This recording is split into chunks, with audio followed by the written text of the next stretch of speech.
নমস্কাৰ। আজি মই আপোনালোকৰ মাজলৈ কোনো বিয়া গীত নাইবা দিহানামৰ ভিডিঅ' অনা নাই।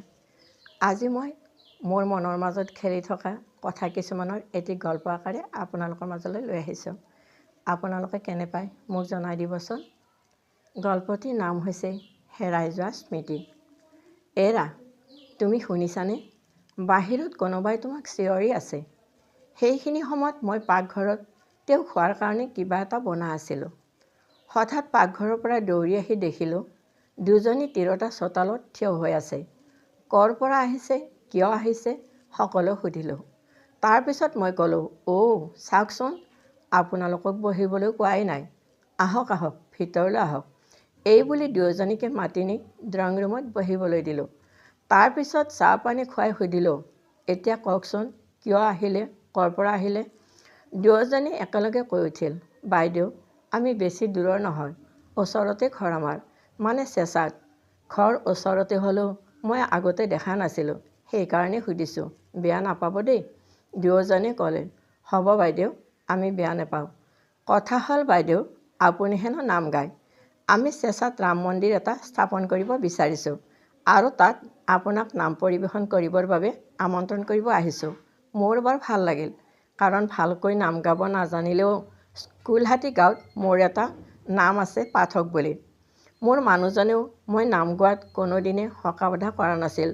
তেওঁৰো নামৰ প্ৰতি বৰ ৰাপ আছিল। সেয়ে মই নাম গাবলৈ গ'লে কোনোবাই মোৰ প্ৰশংসা কৰিলে তেওঁ বৰ ভাল পাইছিল।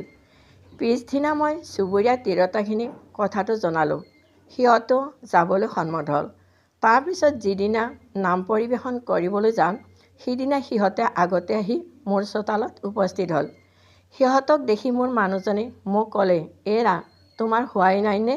আনবোৰ তিৰোতা আহি পালেহি। মই ভিতৰৰ পৰা মাত দিলোঁ, ৰ'বা, মই কাপোৰ পিন্ধি আছোঁ। আচলতে কি জানে, মোৰ মানুহজনে আনতকৈ অলপ বেলেগ আছিল। মই ক'ৰবালৈ যাবলৈ হ'লে ওচৰলৈ মাতি নি সুধিছিল, এৰা, এইফালে আহাচোন, কি কাপোৰ পিন্ধিছা চাওঁ। মই তেওঁৰ ওচৰলৈ আহোঁ আৰু যদি কাপোৰযোৰে মোক নুশুৱায় তেতিয়াহ'লে কয়, এইযোৰ নিপিন্ধিবা, তোমাক ভাল লগা নাই। তাৰ মানে কথা হ'ল যে মোৰ মানুহজনে মই সদায় ৰাঙলী হৈ থকাটো বিচাৰে। মই কাপোৰ নালাগে বুলি ক'লেও প্ৰতিটো দুৰ্গা পূজাত ২-৩ যোৰকৈ কাপোৰ দিয়ে। চিকমিকিয়া কাপোৰবোৰ তেওঁ বৰ ভাল পাইছিল আৰু পচন্দ কৰিছিল, আৰু মই সেই কাপোৰ পিন্ধাটো তেওঁ ভাল পাইছিল। আৰু হাতে গ'লে মই যদি আ-অলংকাৰবোৰ বেছিকৈ পিন্ধোঁ, তেওঁ তেতিয়া খুব ভাল পাইছিল।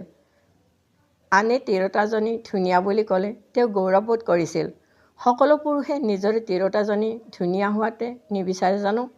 কিন্তু নিয়তিৰ ওচৰত আমাৰতো হাত নাই যে তেওঁক সদায় মোৰ ওচৰতে ৰাখিব পাৰিম।